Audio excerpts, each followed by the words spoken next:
Hey, it's finally me facing the camera. My daughter told me that my videos would be a lot more interesting if you could actually see my face. So I'm being brave, outside my comfort zone in a big way, but still wanting to explore these incredible Hebrew words that I'm just slowly learning. Duolingo and my study of the Old Testament, the Tanakh. Okay, so there's two words I wanted to look at today. I'm using the concepts of these words to explore some bigger principles. So bear with me. I'm hoping it will all come together in one great whole in the end. Okay, this first word, seva. I might not have pronounced that quite right. Anyway, it means color. And in my Duolingo, sometimes I get a little bit overwhelmed and bombarded with all these new words, and my brain's trying to think of, mnemonic tricks to work out how to actually remember them. So I was looking at this and I was like, well, let's see if I go back to the original pictographs, if that can help me remember this word. So remembering that the word itself means color. So this word, this original pictograph for this was a trail. So if we had, or a path, okay? So if we had a path, I can't remember what the actual pictograph looked like. It looked like a path. Or maybe a straight line would be more appropriate in this context. So a path, and this one we remember used to be a tent, and it's used as at the beginning of words to mean in something, unless it's being used within the word itself. So a path, in or into, and this one, if you remember, it used to, the old pictograph was an eye. So literally these three pictographs together would have meant a path into the eye, or a trail into the eye. And if we understand how color actually works, this is a really, really accurate way of describing how we actually see color, because as you know, the object that we're seeing as a certain color is actually reflecting off that particular vibrational frequency, and that's so the frequency that it's not absorbing in the light spectrum is the one that bounces off into our eye. And so I was thinking, it's really interesting, isn't it, how color to us is actually seeing what something isn't. It's the frequency that's being rejected by the object is what's coming into our eye. And this really struck me as a fascinating metaphor for sometimes how we can come across conflicting truths. So bear with me, that at one level, so like when you're a kid and you're told, okay, yeah, so the sky is blue, the grass is green, that, we're content with that explanation, and we probably still think that through most of our lives. But then at some point we become aware of how light works, and we might become aware that in fact what's really happening for us is the opposite. We're receiving that light, and the thing itself is rejecting that particular color. So the thing itself is actually everything but. So in that sense, you could look at these two truths. If they just have them side by side, one is saying this is this, so the grass is green, and then this higher truth that is saying the grass is everything but green, or what we call green, the frequency of green. And they're both true. That's what's really interesting, is that both of those statements are true in context and at different levels of understanding. Okay, so just hold that thought for a minute, and then I'm going to talk about lachem. Now I've already talked about this in some of my previous videos. It means bread in Hebrew, lachem. And I had an interesting experience the other day. We get this amazing bread. We are so blessed. In Margaret River, there's a guy who bakes bread that's like the best bread in the world. It's called the Wood Fire Bread. That's the name of his company. And it's just original artisan loaves made from just pure biodynamic flour, live yeast, cultured yeast, and probably just water. This bread is so pure and it's so good. It's like my kids Some of my kids just won't eat anything else. And I've tried over the years to sort of try and get some of his secrets from him, but he's usually been a bit of a closed book. But the other day I was in there and I was saying to him, you know what? I'm so glad I get to buy your bread because I've never been very good at making bread, and it was just leading up to Easter and I wanted to try making hot crust buns, which I actually did in the end, but not from an original sourdough, just from with shop bought yeast. And I said, you know, but my homemade bread, when I tried to do it from like a home culture, sour culture, it was always just a little bit sour and my kids never really liked it. And he goes, that's because you didn't have the bacterial balance right, the yeast to bacteria balance. And I was like, oh, okay, so can you tell me a little bit more about that? And he was like, well, yeah, because in the culture you've got the yeast, but you've also got the bacteria from the air, and you've got to have a balance of the two. And if the bacteria starts to overpower the yeast, then it will become sour. Your culture will become sour. And he goes, and as soon as it goes sour, you really just need to chuck it. It's very hard to get it back to a nice balance after that point. And I was like, okay, so how do you make sure it doesn't tip over that point? Because I feel like that's what always happened to me.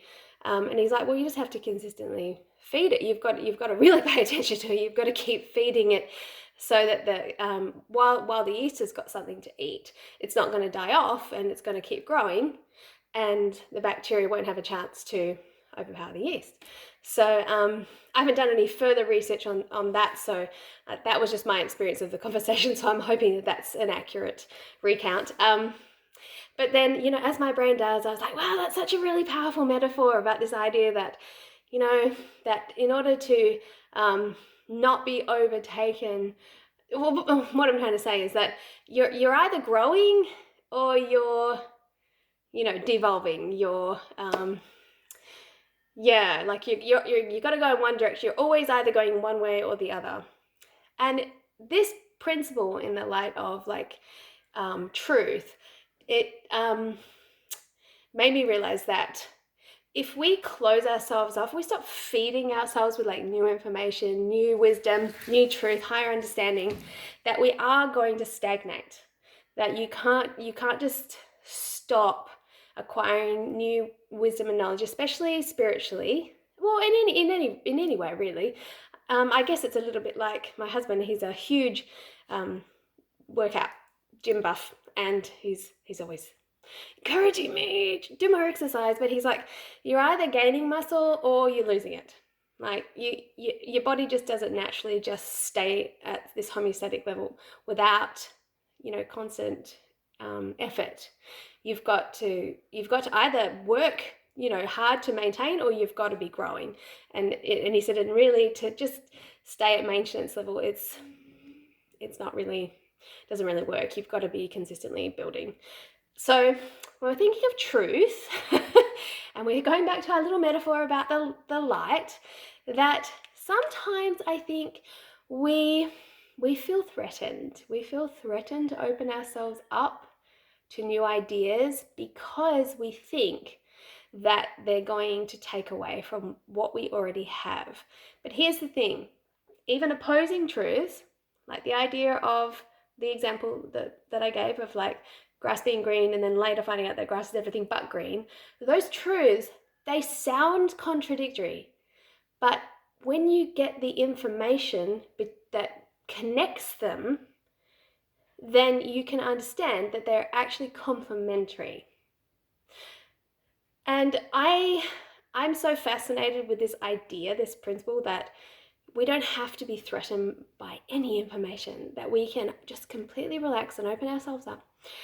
And just learn and learn and learn and learn and learn as much as we want to, without feeling threatened that the things that we already love and hold dear, the truths that we already hold dear, that somehow they'll be taken away. Because it's like a ladder.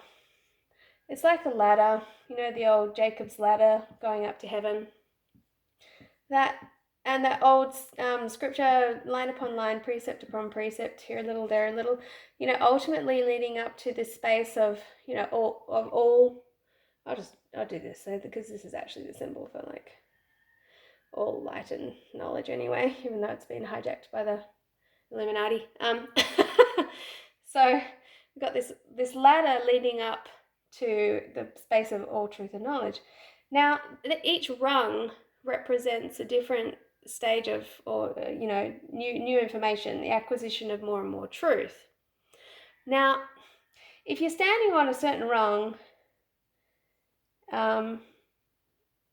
if you're never brave enough to like reach up and to grab hold of the next rung, you're just going to stay stuck, aren't you? You're just going to stay put in that place forever, and you're never going to get there. By the same token, if when you get to this place and you start smashing down, the truths that are sort of lower in frequency, lower in light, lower in understanding, you could, cut the legs out from under you. And I find that this is what happens in religions.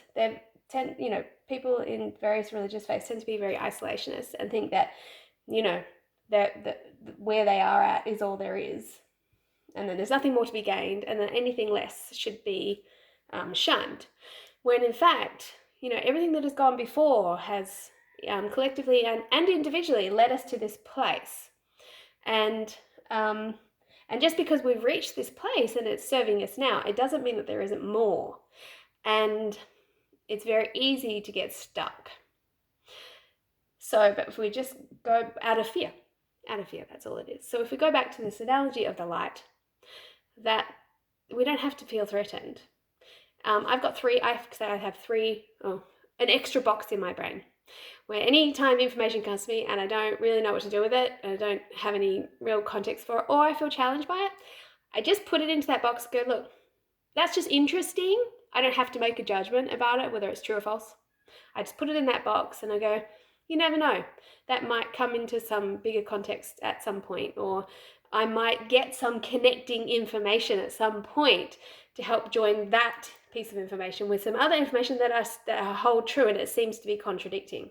So I just wait, believing that really ultimately in the end, all truth can be circumscribed into one great whole. I really believe that we don't have to feel challenged by anything, that we can just, if we don't understand it or if it feels threatening, it's probably trying to help us either move up a rung or embrace stuff below that we have been, rejecting. Because that, in fact, is part of our foundation, even if we don't recognize it. Things that have gone before has brought us to the place where we're at. So that is my little thought for today. I think from now on, I'm going to be really coming more from this space of linking. I want to link truths from different places that seem to contradict each other and bring them together and that's why I've called my channel The Big Picture, because I want to explore that, the big picture. All right, hope you enjoy that. Bye.